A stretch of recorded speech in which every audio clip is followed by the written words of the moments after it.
हरे राम राम राम हरे कृष्णा हरे कृष्णा कृष्णा कृष्णा हरे हरे हरे राम हरे राम। जय जय श्री राम सबको प्रणाम। दोस्तों नमस्कार, मैं विजय वर्मा और बाबा जी की लीलाएं कृपाओं के साथ मैं अपनी ज़िंदगी के अनुभव आप तक का शेयर करूंगा। बहुत पहले तो आप सभी का धन्यवाद, जो लोग मेरी वीडियो देख रहे हैं और जो लोग मेरी वीडियो देख रहे हैं और जो लोग सब्सक्राइब हैं और जो व्यूअर हैं, उनका बहुत बहुत धन्यवाद। अगर आपको कहीं भी चैनल अच्छा लगता है तो आप सब्सक्राइब जरूर कीजिएगा। तो दोस्तों, बहुत दिनों से लोग पूछते हैं क्या बाबा जी हैं, क्या बाबा जी ये काम करते हैं, क्या बाबा जी ये सही है, बाबा जी के से हम आएंगे तो क्या हमारे काम बनेंगे। तो बहुत सारे लोग ऐसा पूछते हैं। मैं उनको यही बताऊं, बस मन में विश्वास होना चाहिए तो सब कुछ बढ़िया होगा। तो दोस्तों, एक छोटी सी घटना है। एक महिला का मुझे कॉल आता है, नाम नहीं बताऊंगा। तो वो मुझसे कहती हैं कि मेरा पति मुझे मारता है और उनके 2 बच्चे हैं और वो रहते हैं, जगह भी नहीं बताऊंगा। तो कॉल आता है मेरे को, मैं कहता हूँ कि यार 7 बार हनुमान चालीसा पढ़ो। हाँ, 7 बार आप हनुमान चालीसा पढ़ें। आज अगर आप मुझे देख रहे हैं इस वक्त, तो बस यही है कि एक पंडित जी ने, बहुगुणा जी थे, उन्होंने मुझे बताया था कि आप 7 बार हनुमान चालीसा पढ़ो। और जिस दिन से मैंने उस 7 बार हनुमान चालीसा पढ़ी है, उस दिन से चमत्कार ही चमत्कार है। आज मैं आपके सामने हूँ, अच्छी खासी बात कर रहा हूँ। दोस्तों, मैंने भी यही बोला कि हनुमान चालीसा पढ़ और अच्छे से तेरा भी सब कुछ होगा। दूसरी बार कॉल आता है, फिर वही रोना धोना कि पति मुझे मारता है। पति मेरे ख्याल से सरकारी जॉब में है और लाख रुपए से ऊपर तनख्वाह है उसकी, लेकिन फिर भी मारता है। बोलता है कि यार तू घर में अकेले बैठती है, निठल्ला होके खा रही है, मतलब ताने मारता है और बोलता है कि मैं बच्चों को पाल लूंगा और तू जा यहाँ से निकल ले। तो उसका दूसरी बार कॉल आता है, शायद और भी बहुत बार कॉल आता है। एक दिन मैं भूमियाधार से आ रहा होता हूँ और मेरे को उसका कॉल आ जाता है। तब मैं कहता हूँ उससे कि तू घर छोड़ दे। पता नहीं क्यों मेरे मन में ये ख्याल आता है। तो वो बोलती नहीं यार, घर नहीं छोड़ सकती, 16 साल से मैं यहाँ हूँ और अगर मैं चले गई ये मेरे को फिर भी परेशान करेगा, मेरे घर गुंडे भेज देगा या ये करेगा वो करेगा। तो मैंने कहा देख, 2 कारण होंगे, या तो वो तेरे घर गुंडे भेज देगा, या अगर तेरी कमी महसूस करेगा, पत्नी की कमी महसूस करेगा, बच्चों को खाना पीना सब बनाना है, कपड़े धोने हैं, ऑफिस से जब आता है तो चाय देती है या उसके पैर दबाती है, जो भी है घर के जो नित्य के काम होते हैं जो एक औरत संभाल सकती है, अगर उसकी कमी होगी तो वो तेरे पास भागा चला है या तुझे वो छोड़ देगा, कोई बात नहीं। तो वो बोलती है कि यार मैं तो ये दोनों में राजी नहीं हूँ, या जो भी मेरी बात है, अभी मेरे को उतना याद भी नहीं आ रहा है। तो मैंने कहा देख, आज शाम को फिर आएगा। उनका हाँ आएगा। मारेगा? उसने कहा हाँ मारेगा। तो मैंने कहा क्यों मार खा रही है, क्यों उसकी मार खाने का वेट कर रही है? तो उसकी कुछ बात समझ में आई। मैंने कहा देख, सब बढ़िया होगा, तू एक कदम उठा, क्योंकि जब इंसान सामने होता है ना, तब उसकी कोई वैल्यू नहीं जानता। जब वो चीज़ दूर चले जाती है ना, तब उसकी वैल्यू पता चलती है। मेरी मम्मी 2004 में छोड़ के चली गई, तो मैं सोचता था कि यार कोई बात नहीं, यार खाना पीना मिल रहा, सब कुछ मिल रहा, लेकिन रियल में आज इतना बड़ा होने के बाद मुझे कभी महसूस होती कि अगर मेरी मम्मी होती तो मैं कनाडा होता। क्योंकि अगर छोटे स्तर पे ना मैं अगर बड़ा कार्य कर सकता हूँ, आज मैं क्या कहूँ यार, क्या नहीं है मेरे पास। जो सोच रहा हूँ वो हो रहा है। 1 लाख रुपए का फोन पड़ा है, लाख रुपए का लैपटॉप पड़ा है, ये अंगूठी पड़ी है सोने की। जब ये अंगूठी मैंने बताया था ना, जब ये अंगूठी मैंने बनवाई थी, ये 500 रुपये की बनी है चांदी की। तो ये 500 रुपये मेरे को बहुत ज़्यादा लग रहे थे। मैं सोचता था कि यार ये 500 रुपये बहुत ही ज़्यादा है, साला 400 में बन जाए, क्या सोच रहा था मैं। आज ये अंगूठी मैंने बनाई, बाबा जी ने पोखराज है, बाबा जी ने भिजवाया, एक सर आए हुए थे, उनकी बदौलत उन्होंने मेरे को भिजवाया। और ये अंगूठी है 32,000 की। तो ये 32,000 भी मेरे को कम लग रहे थे। फोन आ रहा है, चलो कोई बात नहीं। ये 32,000 भी मुझे कम लग रहे थे कि यार और महंगी बनवा लूँ अंगूठी, क्योंकि इस वक्त थोड़ा बहुत अर्निंग अच्छी होती है। एक बात और, जब मैं ये अंगूठी बना रहा था तो मैं दुकान में गया, एक दुकान में गया, उसने 37,000 रुपये बोले, 5 तोला की अंगूठी का जो बोल रहा था, तो मेरे को महंगी लगी। मैं दूसरी दुकान में गया तो उसने अच्छे रेट बोले, तो मैंने वहाँ बनवाई। मैंने कहा, कह रहा एडवांस के लिए बोला उन्होंने, तो मैंने कहा ठीक है एडवांस में देता हूँ, आप गूगल पे, तो उन्होंने मना कर दिया। और मैं उनने कहा एटीएम से रुपया निकाल लाओ। तो मैं एटीएम से रुपया निकालने गया। जैसे ही मैं एटीएम से रुपया निकालने गया तो मेरे मन में फिर नेगेटिव थिंकिंग आ गई कि मैं क्यों अंगूठी बना रहा हूं, मैं क्यों इतना रुपया खर्च कर रहा हूं। क्योंकि मेरी एक सर से बात हुई थी, वो भी ज्योतिष का काम करते हैं। उनने बोला कि यार तुम पोखराज पहन लो। मैंने कहा ठीक है। तो मैंने कहा पोखराज कितने का? उन्होंने कहा इतने का है। मैंने कहा इतने रुपए क्या खर्च करूं, हटाओ। तो मेरे मन में ख्याल आया कि यार मैं, अगर मेरे को कोई प्रॉब्लम होगी मैं बाबा जी को बोलूंगा, बाबा जी दूर कर देंगे। तो बात भी ठीक है। तो उनने बोला हाँ ठीक है। मैंने कहा ये बात कहाँ तक सही है? मैंने भी रत्न अपनी हाथों में पहन रखे, लेकिन मुझे भी बाबा जी की जरूरत पड़ रही है। तो ये रत्न तभी काम करते हैं जब हमारे साथ संतों का साथ होता है या भगवान का साथ होता है, और मेरे साथ तो गुरुदेव का साथ है। तो ये अंगूठी मैंने सोचा कि यार मैं क्यों खर्च कर रहा हूँ, लेकिन फिर मैंने ये सोचा कि यार मुझे तो फोन लेने की भी जरूरत नहीं थी, मेरे पास एक फोन ऑलरेडी है। मेरे को तो लैपटॉप लेने की भी जरूरत नहीं थी। मेरे अकाउंट में अगर लाखों रुपया पड़ा है, मैं आज की डेट में कहूँ तो मुझे गाड़ी चलाने की भी जरूरत नहीं है। ये 10-20 रुपये 200 रुपये में यहाँ भवाली जाओ, 300 रुपये में यहाँ जाओ, तो ये कहने की भी जरूरत नहीं है। लेकिन मुझे चलते रहना है। अगर हम चलते रहेंगे तब मैं, उस वक्त मैं इतना मजबूत हो गया, मैंने कहा कि हाँ करना है। तो मैं इतना मजबूत हुआ और मैंने ये अंगूठी बनाई, और आज आपके सामने मैंने आपको बीच में बताई थी, अभी मैंने ये पूरी स्टोरी आपको बता दी, मेरे को रेट भी मैंने बता दी। और इसका मेरे को नहीं लगता है कि कोई रुपये बताने में, ये बताने में किसी का पल्ला छिड़ा होता है या किसी को नजर लगती है। भगवान ना करे, बस गुरुदेव का साथ रहे। मैं तो आज कह रहा हूँ कि मुझे किसी से कोई मतलब नहीं है। मेरी बुराई भी बहुत सारे लोग कर रहे हैं या कर रहे थे, क्योंकि थोड़ा मैं सुन रहा था जो लोग मेरे अपने हैं वही मेरी बुराई कर रहे थे। तो मैं सुन रहा था कुछ समय मेरे को बहुत सारे लोगों ने, मेरे ही अपने लोगों ने बताया, लेकिन उनका भी शुक्रिया। मुझे उन बुराइयों से मतलब बस मुझे बाबा जी का साथ चाहिए, क्योंकि कल के दिन अगर मैं बन गया तो वही लोग कहेंगे हाँ यार ऐसे घूमता था। क्योंकि जब मैं पढ़ता लिखता नहीं था यार, जब मैं हमारे थोड़ा वो था तो लोग बोलते थे ये क्या पास होगा हाई स्कूल में, इंटर में। जब मैं पास हुआ तो बोलते थे कि यार बोलता था, बोलने वाला था, लेकिन पास हो गया, जो भी है। क्योंकि जब अच्छाई तब दिखती है जब तुम कुछ कर गुजरो। मैं आपको स्टोरी बता रहा था। तो मैंने कहा ठीक है। मैंने कहा तू अपने पहले भाई से बात कर ले, अपने घर में बात कर ले। तो उसने अपने घर में बात करी। मम्मी पापा उसके कहीं और रहते हैं और भाई रहता था महाराष्ट्र में। तो भाई भी करोड़पति। उसने कहा देख तेरे को जो करना है वो कर ले, मैं तेरे साथ हूं, तेरे को आना है आजा। तो वो जाने को रेडी हुई और अपने मेक माई ट्रिप से फोन किया। तो मुझसे बोली कि यार मैं वहां जाऊंगी महाराष्ट्र, यहाँ से बहुत दूर है, 25,000 का खर्चा आ रहा। अब मैंने सोचा यार कि मैंने उससे बोला था कि यार मैं पैसों की प्रॉब्लम होगी तो मैं तेरे को दे दूंगा। तो उसने कहा ठीक है। तो 25,000, मैंने कहा 25,000 तो बहुत ज़्यादा हो गए, तू एक काम कर बस से चले जा या ट्रेन से चले जा। तो उसने कहा ठीक है चलो मैं देखती हूँ। तो उसने फिर अपनी गाड़ी कहीं तक का बुक करी, एक जगह बुक करी। तो जब बुक करी तो उसने मेरे को गाड़ी वाले की फ़ोटो भेजी और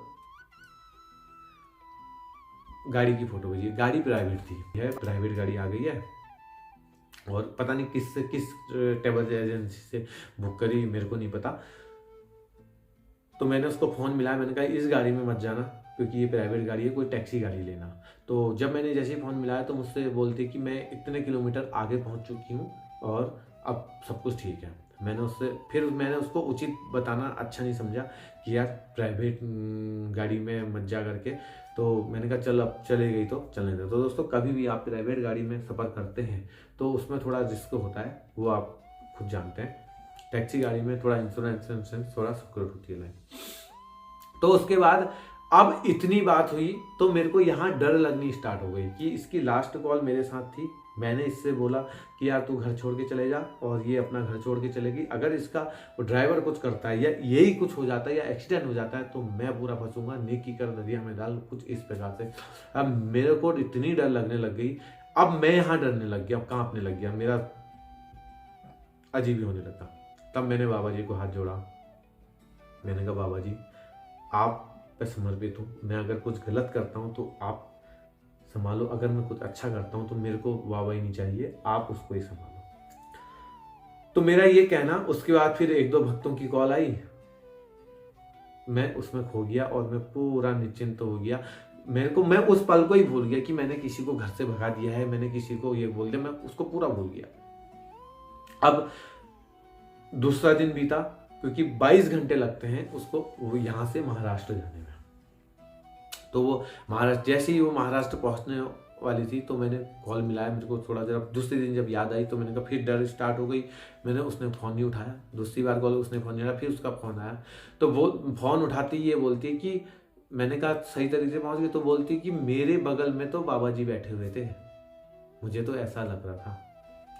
तब मैं समझ गया कि आज जब मैंने बाबा जी के लिए हाथ जोड़ा था तो बाबा जी सीधा कैंची धाम से उसकी गाड़ी में बैठ गए थे। पूरा निश्चिंत हो गया कि ये सब बाबा जी करवा रहे हैं और मैं कुछ नहीं हूँ करने वाला, ये सब बाबा जी करवा रहे हैं और सब बढ़िया ही होगा। अब मैंने उससे कहा तू घर में रहो, उसका फ़ोन आएगा, पति का फ़ोन आएगा तो तू अच्छे से अब बात कर लेना और यहाँ वो बता देना, क्योंकि हमने कोई चोरी नहीं करी है, वो मारता था तो मार नहीं खाना चाहती तो तू आ गई। तो उसने कहा ठीक है। उसके बाद उसने जो भी किया होगा बताया होगा या जो भी किया होगा, तीसरे दिन उसका पति अपने बच्चों को लेकर वहाँ पहुँच गया। मैंने कहा तूने घर के अंदर क्यों आने दिया? कह रही, उसने बोला कि यार वो पीछे के दरवाजे से आ गया, उसको सब पता है और मेरे भाई के साथ भी नहीं बनती है और ऐसा ऐसा है। मैंने कहा ठीक है, अब आ गया तो खाना पीना खिला और अच्छे से अपना बातचीत कर। अगर वो, और दूसरा मैंने ये बोला कि उससे तू 25,000 तो पहले अपने अकाउंट में डलवाना और उससे एक कागज में लिख के ले लेना कि आइंदा से ये है ये है ये, मेरे को ये नहीं होगा ये नहीं होगा, मारेगा नहीं, गाली नहीं करेगा, ऐसी ऐसी वाली बात है, ये चीज़ होगी। उसने कहा ठीक है, लेकिन उसने जब बोला तो उसने ये लिख के देने को तैयार नहीं हुआ, कुछ होगा तो उसने ये बोला कि यार तू बच्चों को लेके अपने साथ रख और मैं तुझे खर्चा दूंगा और अच्छे से तू यहीं रहो, अपने पापा के साथ रहो, अपनी मम्मी के साथ रहो और मैं जा रहा हूँ। तो उसने मेरे को बताया तो मैंने कहा ठीक है, इससे अच्छा क्या हो सकता है, तेरे को खर्चा मिल रहा है, तेरे को पापा मम्मी के साथ मिल रहा है और तेरे बच्चे तेरे साथ हैं। तो उसने कहा ठीक है, लेकिन तीसरे दिन उसने लिख के दे दिया कि यार मैं ऐसा आज के बाद ऐसा नहीं करूँगा, अगर मैं करता हूँ तो उचित कार्रवाई करी जाएगी। वो लेटर भी मेरे पास पड़ा है। उसके बाद वो अपने घर आ गई। आज मुश्किल से 3-4 महीने हो चुके हैं। आज की तारीख में अगर बात करूं तो आज 8 दिसंबर 2021 है, 3-4 महीने हो चुके हैं। तो आज वो बिल्कुल सुखी है, अच्छे से खा रही है, अच्छे से पी रही है और भगवान की दया से जो आपदा आई थी उसमें मेरे ख्याल से 5,000 कुछ हेल्प भी करी थी। देखो दोस्तों, कृपा लीला कहीं से भी शुरू होती है, आपको एक कदम उठाना है बस। और जब तक आप एक कदम नहीं उठाओगे ना अच्छा सा, तो तब तक का जिंदगी में कभी कुछ नहीं होगा। अगर मेरे को प्रधानमंत्री बनना है, चलो मैं सबको बताता हूँ आज आपसे बातें ही सही, मुझे प्रधानमंत्री बनना है, या मैं थोड़ा सा आपको ये बताऊं कि ओबामा के दादाजी ने बूट पॉलिश करी थी, मोदी ने चाय बेची थी और अंबानी आप जानते हैं पेट्रोल पंप में काम किया हुआ था। तो कल के दिन मेरे भी तो नाती पोता बोलेंगे ना कि दादू ने टैक्सी चलाई थी, काम किया था, इस तरीके से ये वीडियो बनाई थी। मैं कुछ नहीं था आज कल की डेट में, अगर मैं कहूँ आज सब कुछ है, लेकिन ज़रूरतें पूरी नहीं होती हैं। सब कुछ आते रहता है या सब कुछ जाते रहता है, कभी फिर भी मैं अपना नंबर डिस्क्रिप्शन में दे रहा हूँ, आप वहाँ से ले सकते हैं। टैक्सी का बिजनेस है, टूरिज्म का काम है, बहुत अच्छे से आपको फैमिली की तरह घुमाऊंगा। अगर आपके पास पैसे ना हो फिर भी आपको घुमाऊंगा और खर्चे के लिए पैसे भी दूंगा, इतना मेरा वादा है। जो लोग मुझे मिल चुके हैं वो जानते हैं मुझे। और दूसरी बात, कभी भी आपको कोई चीज़ अगर गलत लगती है या कभी भी आपको मेरी कोई चीज़ गलत है तो मुझसे बोल देना, या अगर मेरे चार्जेस ज़्यादा लगते हैं या मेरे चार्जेस कम लगते हैं या जो भी है, मुझको उससे कोई पता नहीं, तो आप दूसरी गाड़ी कर सकते हैं, क्योंकि यहाँ दुकानें बहुत हैं और खरीदार भी बहुत हैं। आप अपने स्तर पर काम कीजिएगा, जरूरी नहीं कि मेरी गाड़ी लें, मैं ही जरूरी आपको घुमाऊँ। मेरे से भी अच्छे लोग होंगे इस दुनिया में, मुझे नहीं पता, लेकिन मैं ये जानता हूँ कि अगर मेरे से आप मिलते हैं तो मैं आपको बेस्ट दूंगा। तो दोस्तों, उस महिला थी, उसका घर आज की डेट में बहुत अच्छे से चल रहा है। मैंने ये सोचा था अगर इसको कुछ हो जाता है या इसको पति नहीं लेके जाता है तो मैं इसको 5,000 रुपये हर महीने दूंगा। तो ऐसा मैं बहुत बार कर भी चुका हूँ। एक अगर मैं बात करूँ तो दिवाली के टाइम में कोई महिला है, नाम क्या लूँ, तो मुझसे मैसेज आता है कि यार दिवाली के लिए खर्चा नहीं है, तो मैंने कहा चलो मैं दे दूंगा। मैंने दिल में सोचा और मैंने बोला कितना खर्चा आएगा आपका? दिवाली का। तो उनने बोला कि बाबा जी को मैंने बता दिया। तो मेरे को थोड़ा सा अजीब ही लगा, तो मैंने कहा ठीक है, अभी बाबा जी को बता दिया तो फिर अब मैं क्या करूँ, मैंने बात करी, थोड़ा सा छोड़ दिया। उसके बाद दूसरे दिन कॉल आया, दूसरे दिन भी उन्होंने यही बोला कि यार मैंने मुझसे यही बोला फ़ोन करते कि ये दिवाली का खर्चा नहीं है। मैंने कहा ठीक है, आप बताओ कितना खर्चा लगेगा। तो बोलते हैं कि नहीं, मैंने बाबा जी को बता दिया, बाबा जी कर देंगे। मैंने कहा ठीक है, मैंने फ़ोन काट दिया। थोड़ा वो परेशान भी हो पड़ी, उनको वो लगा कि यार मैंने राजी। अब देखो दोस्तों, आप मेरे को बताओगे नहीं तो फिर कैसे चलेगा। दिवाली के पहले दिन या दूसरे दिन, दिवाली के दिन उनका कॉल आया, वो बोलती हैं कि यार मैंने अपने कान के गिरवी रख दिया, भेज दिए, उसको वो करके दिवाली का खर्चा मेरा आया। तो मेरे को बहुत बुरा लगा। मैं वैसे 1 रुपया देने के उसमें नहीं था, क्योंकि यार जो बताएगा ही नहीं तो मैं कैसे करूँगा उसके लिए, मैं तो उसी के लिए करूँगा ना, जब तुम कहोगे तभी तो मिलेगा। दूसरी बात, तो फिर मैंने दूसरे दिन उन्होंने कुछ गूगल पे बताया था, तो मैंने 3000 रुपये ट्रांसफ़र करे थे। मैंने कहा तुम पहले अपने कान की तो ले लो, क्योंकि गलती तुम्हारी है, तुमने मेरे को बताया नहीं। तुम अगर 10 भी कहते, 20 भी कहते, मैं 20 भी आपके अकाउंट में डालता, या जो भी मैनेज कर लेते। आप बताओगे नहीं तो इस तरीके से। और भी एक परसों एक सर की कोई किडनी की प्रॉब्लम है, बीच में मेरे को कॉल भी कर चुके हैं, और अच्छे से बात चल रही थी। तो एक दिन पता नहीं क्यों उन्होंने अपना पहले ही अकाउंट नंबर भेज दिया, और अपनी किडनी की जो यहाँ पर टाँके वाँके लगे हैं उसकी फ़ोटो भी भेज दी। फिर मेरे को कॉल करते हैं कि यार मैंने अकाउंट नंबर दे रखा है, ऐसे वाली बात है, और मेरी तुम्हारे दवाई आती है वो 4500 रुपये की है, और मैंने 2-3 दिनों से दवाई भी नहीं ले रही, क्योंकि मेरे पास पैसे नहीं है, क्योंकि मैं काम नहीं कर पा रहा हूँ, मेरा बेटा 11 साल का छोटा है। तो मैंने उसी वक्त गाड़ी रोक के, लाल परी साथ में थी, अगर लाल परी ये वीडियो देख रही है, और उषा शर्मा जी भी साथ में थी, तो अगर वो वीडियो देख रही है तो उनको पता है।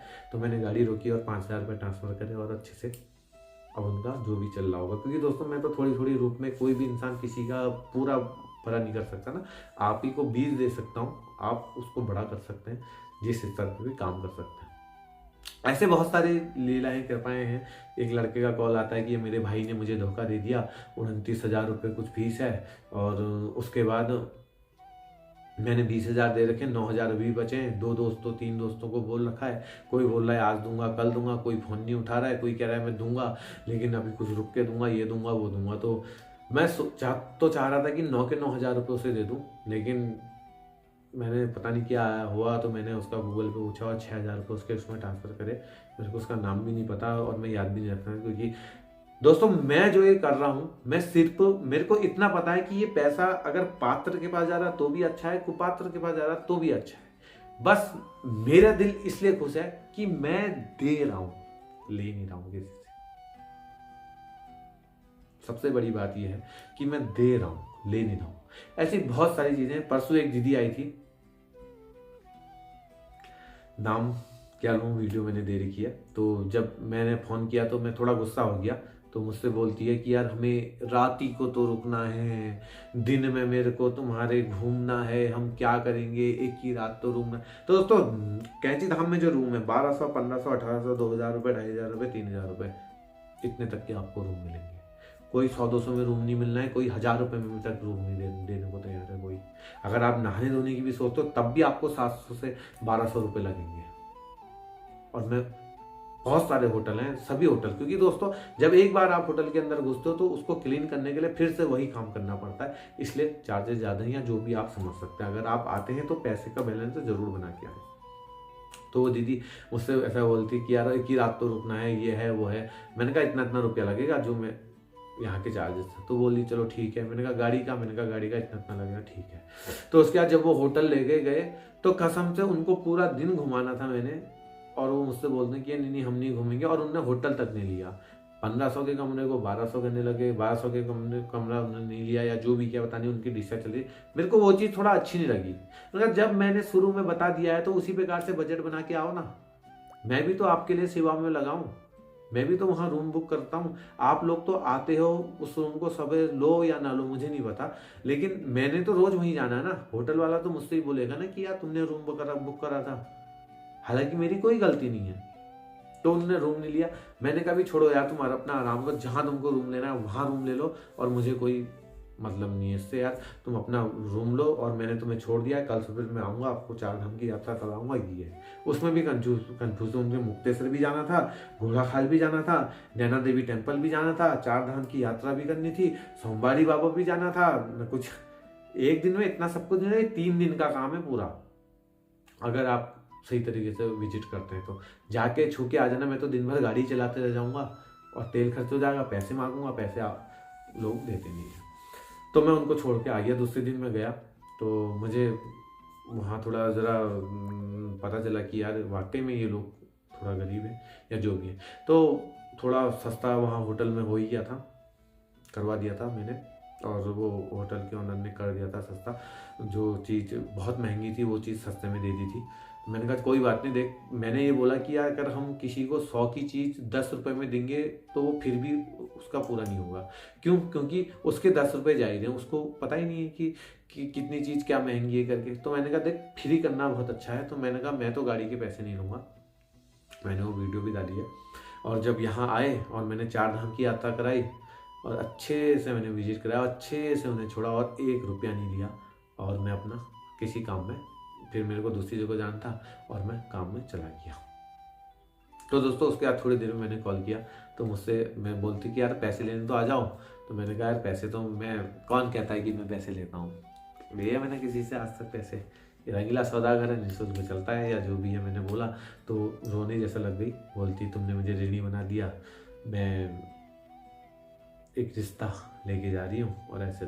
तो मुझे उस वक्त बहुत खुशी हुई कि यार, और रियल में मैं जिस दिन काम नहीं करता हूँ ना उस दिन पता नहीं क्यों 2-3 रुपया आता है। पता नहीं कहाँ से आता है, कैसे आता है, दिन का खर्चा निकल ही जाता है। बहुत अच्छा चल रहा है और मैं बहुत खुश हूँ अपनी लाइफ से। और अच्छे से मैं लोगों को भी निःशुल्क कर रहा हूँ। आज ही की अगर मैं बात कहूँ, आज 8 दिसंबर 2021 सुबह उठा, मेरी 4 धाम की यात्रा थी। अजय पाल जी आ रहे थे, उनकी वीडियो आएगी। मैं स्टेशन में गया हुआ था, 2 आ रहे थे 2 भक्त लोग, तो उनको मैंने गाड़ी में बैठाया था। 2 सीट मेरी पक्की थी। तो तीसरी एक जो सीट थी, नाम मैंने पूछा नहीं बताया उसने, जो भी हुआ। तो वो मेरे साथ कैंची धाम गया। मैंने 200 रुपये कुछ रुपए बोले थे शायद उससे, उसके बाद भी पैसे नहीं थे। या दोस्तों पहले तो होना था हमारा दिल कितना गरीब है, हमारा दिल कितना अमीर है। मैं भी ऐसे खर्चे नहीं करता था, मैं भी किसी को 2 रुपये नहीं देता था। लेकिन आज की डेट में मैं सोचता हूँ कि यार मैं, अभी शादी नहीं हुई है, अभी उतने खर्चे नहीं है, तो मैं करूँगा क्या इतने रुपयों का? कल की डेट पे भी कमाने हैं। और जिस दिन मुझे लगेगा कि हाँ भाई आज मुझे इतना चाहिए, तो या मुझे 1 महीने पहले पता चलेगा कि हाँ 1 महीने बाद मुझे ये खर्चा करना है, तो 1 महीने से कमाना स्टार्ट कर दूंगा। और क्या कर सकता हूँ? तो मैं उसको कैंची धाम ले गया। उसके बाद वो पाल सर से, जो जिन्होंने 4 धाम की यात्रा करवाई थी, मैंने कहा 2600 रुपये प्लस और भी 3800 रुपये कुछ मैंने उनसे लिए, और भी काम था। तो उन्होंने बोला कि यार, मैंने उस लड़के से बोला कि तेरे को चलना है तो चल, और इसी तरीके। वो भी बहुत कंफ्यूज था, कभी कुछ पूछ रहा, कभी कुछ पूछ रहा है, कभी कुछ चमत्कार हुए नहीं हुए, होगा नहीं होगा, ये नहीं होगा। तो विश्वास होगा तो सब कुछ होगा। तो उसके बाद हम कांकड़ी घाट गए। उसने कहा ठीक है चलो चलते हैं। मैंने कहा देख ऐसा है, मेरा ये चार्जेस है और तुम दोनों आधा आधा बांट लेना। तो वो बोलता है कि यार मेरे पास तो इतने रुपए भी नहीं है। तो मैंने कहा ठीक है, तेरे को जितना लगे तो उतना दे देना, बाकी ये सर देंगे क्योंकि ये तो कर ही रहे हैं। उन्होंने कहा ठीक है। और कांकड़ी घाट गए। कांकड़ी घाट में सेब लेके गया, 2 किलो सेब लेके गया, 1 किलो गुड़ लेके गया। पंडित जी ने 1 दाना सेब का हमको दे दिया, सबको खाने को। मैंने कहा पंडित जी सेब के 4 दाने कर लो, 4 हिस्से कर लो, ज़्यादा जनों को बढ़ जाएगा। तो उन्होंने कहा नहीं, तुम तो 1 दाना लो। और हम बाहर आ गए। अब मैं तो धोधा के सेब खाने लग गया, मेरे को तो भूख लगी थी, वही खाना था। मेरे ख्याल से भूख भी सबको लगी होगी कि 9-10 बज रहा था। तो वो लड़का बहुत सेब रख लिया। मैंने 2-3 बार बोला तो नहीं खाया। उसने बोला यार मैं शाम को इसको खाऊंगा, मेरा पेट भर जाएगा, और अभी मेरे को कल दिन तक का चलाना है। मैंने कहा ये कौन सी बात है? कह रहा मेरे पास खाने को पैसे। मैंने कहा ठीक है, तेरा 2 टाइम का खाना मेरी तरफ से। और मैंने कहा उससे तू सेब खा, और वो सेब फिर खाने लग गया। उसके बाद फिर हम हनुमानगढ़ी पे आए। तो उसके बाद हनुमान, उनका आदान प्रदान कुछ हो रहा था। तो मैंने उसको पूछा कि तेरा 1 टाइम का खाने का खर्चा कितना है, और मैंने उसको 500 रुपये दे दिए। अब क्या खाएगा? तो दोस्तों मेरी एक दिलो तमन्ना थी कि जो 40 रुपए की मैगी आती है डब्बे वाली, जिसमें गर्म पानी डालते हैं, उसको खाते हैं, तो वो मेरे को खाने की बहुत ही तमन्ना है। लेकिन मैंने आज तक नहीं खाई। इसलिए नहीं खाई क्योंकि मैं सोचता हूँ जब भी मैं लेने जाता हूँ मैं सोचता हूँ यार 40 रुपए की 4 मैगी ले लूंगा और रूम पे जाके 4 दिन खाऊंगा, ये 40 रुपए क्यों खर्च करूँ। लेकिन एक कानपुर की मैं माँ कहूँ या दीदी कहूँ या जहाँ तक यार अपना सलाहकार कहूँ या मेरे को बहुत मोटिवेट करती है, नाम है गुप्ता, आगे नहीं बताता हूँ, वहीं कहीं किदवी नगर के आसपास में कहीं पर रहती, मुझे ये भी नहीं पता। तो वो बोलती कि यार तुम 10 रुपए की सोच रहे हो, तुम 40 रुपए की सोचो और 40 रुपए की मैगी खाओ।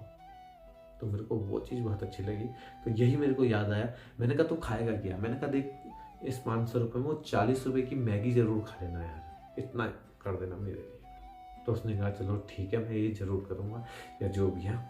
बाकी दोस्तों इस तरीके से ये है, और भी बहुत सारे हैं। मैं परसों एक सर आए थे, क्या नाम था यार उनका, वो भी तुम्हारे काठगोदाम से बैठे। वैसे तो मेरे ख्याल से 300 रुपये कैंची धाम का, काठगोदाम से कैंची धाम का किराया होना चाहिए क्योंकि खर्चे अब बहुत ज़्यादा आ चुके हैं। मैं गाड़ी चला रहा हूँ ना, एक टायर 2300 रुपये का, 4 टायर की बात करूँ तो 10,000 से नीचे, फिटिंग फटिंग और एक सर्विस कराओ तो 10,000 से नीचे सर्विस नहीं हो रही है, बहुत सारे खर्चे हैं। तो 300 रुपये होना चाहिए। लेकिन तो वो सर सवेरे 5 बजे वाली ट्रेन से आए और रोडवेज में खड़े हो गए। तो मैंने कहा चलो, उनका किराया, मैंने कहा इतना, तो बोलते हैं इतना 100 रुपये बस में है। तो वो सोच रहे थे कि यार 100 रुपये लूँ किराया। तो मैंने कहा यार नहीं, कुछ बात हुई हमारी तो वो चल दिए।